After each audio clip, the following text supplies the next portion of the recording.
এবারের রমজানে কিছুটা চড়া সব ধরনের মাছের দাম। ঢাকার বাজারে সবচেয়ে কম দামি মাছের কেজিও এখন ১৫০ টাকার ওপরে। রুই, কাতল কিংবা পাবদার কেজিও ৩০০ টাকার ওপরে। আর চিংড়ি বা ইলিশের দাম তো আরও বেশি। তাই তো মাছ কিনতে হিমশিম খেতে হচ্ছে স্বল্প আয়ের মানুষের।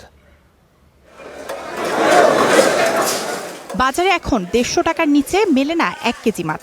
ঢাকার বাজারে সবচেয়ে কম দামি মাছ পাঙ্গাসের কেজিও এখন ১৬০ থেকে ১৮০ টাকা। আর তেলাপিয়ার কেজিও ১৮০ থেকে ২০০ টাকা। এছাড়া কইয়ের কেজি ১৮০ থেকে ২২০ টাকায় বিক্রি হচ্ছে। বাজারে এখন রুই, কাতলা, পাবদা কিংবা শিং প্রায় সব ধরনের মাছের দামই বাড়তি। তাই তো মাছের বাজারে হতাশ সাধারণ মানুষ। সব জিনিসের দাম বেশি আর কি। আগের থেকে ১০০ টাকা, ১৫০ টাকা, ২০০ টাকা এরকম ডিফারেন্স। ৪ কেজি রুই যেটা আমি ৩৫০ টাকা করে নিয়েছি বা ৩৪০ টাকা করে নিয়েছি, এখন ৩৮০ টাকা যাচ্ছে। একটু বেশি কেজিতে ৩০-৪০ টাকা বেশি, এরকম বেশি। আধুনিকতায় পরিবেশ বান্ধব গ্রেট ওয়াল সেরামিক। রাজধানীর বাজারে গলদা চিংড়ির কেজি আকার ভেদে ৭০০ থেকে ৯০০ টাকা।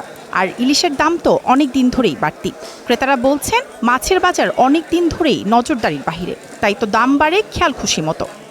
সারা বিশ্বে সাধারণত রোজার মাস সব কিছুর দাম কম থাকে, কিন্তু দুর্ভাগ্য আমাদের এখানে সবসময় রোজার মাস আসলেই বেশি থাকে, কিন্তু এটা মনিটর করার কোনো লোক আমি দেখছি না।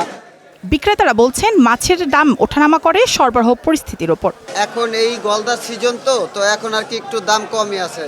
ওই ধরেন এই যে মাস শেষ হলে আবার ১ তারিখ থেকে ১০ তারিখের মধ্যে তখন মানে চিংড়ির বাজারটা একটু খুব চড়া থাকে। দাম তো আসলে বাড়ে নাই, বুঝছেন, সীমিতই আছে। আগের চেয়ে রোজার প্রথমের চেয়ে তুলনায় অনেক কম। রমজানের শেষের দিকে মাছের দাম কিছুটা কমতে পারে বলে জানান ব্যবসায়ীরা। মায়াশিকা রহমান, স্টার নিউজ।